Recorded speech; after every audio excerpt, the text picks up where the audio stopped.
मुद्गलोपनिषद द्वितीय खंड। मुद्गल उपनिषद के प्रथम खंड के द्वारा पुरुष सूक्त के जिस विशिष्ट वैभव का प्रतिपादन हुआ है, उस विशेष भगवत ज्ञान का उपदेश भगवान श्री वासुदेव ने इंद्र को प्रदान किया था। उस सूक्ष्म तत्व ज्ञान को पुनः श्रवण करने के लिए इंद्रदेव ने नतमस्तक होकर भगवान वासुदेव की शरण ग्रहण की। भगवान ने उस परम कल्याणकारी रहस्य का ज्ञान पुरुष सूक्त के 2 खंडों में इंद्रदेव को प्रदान किया। पुरुष सूक्त के 2 खंड निर्धारित किए गए हैं।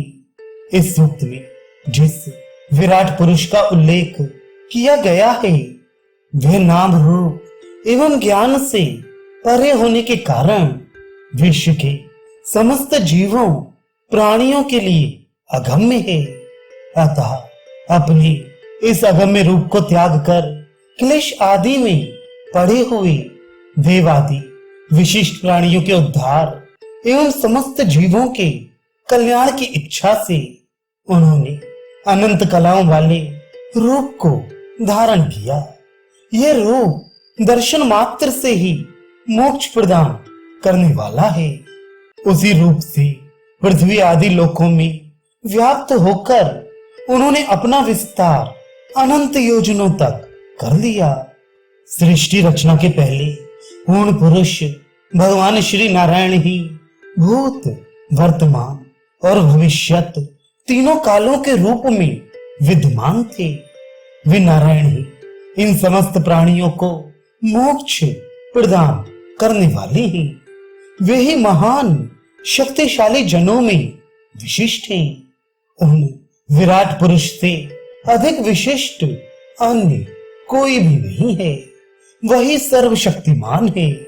उन परम पुरुष परमात्मा ने स्वयं को 4 भागों में विभक्त करके चतुर्व्यूहों के रूप में उत्पन्न किया।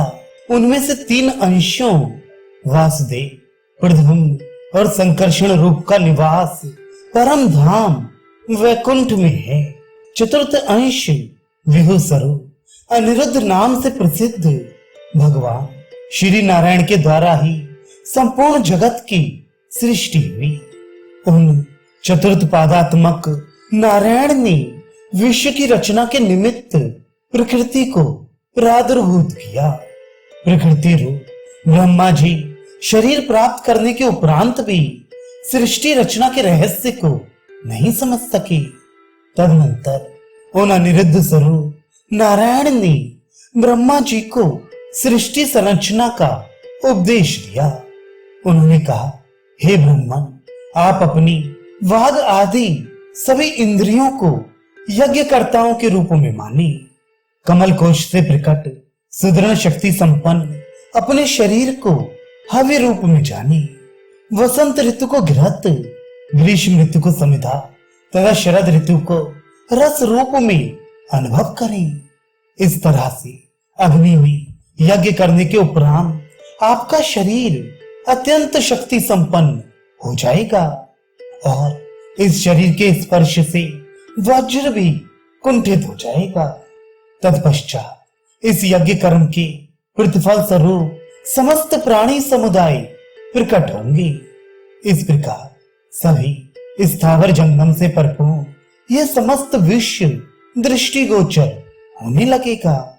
इस प्रकार जीव और आत्मा के मिलन द्वारा मोक्ष की प्राप्ति का वर्णन किया गया है।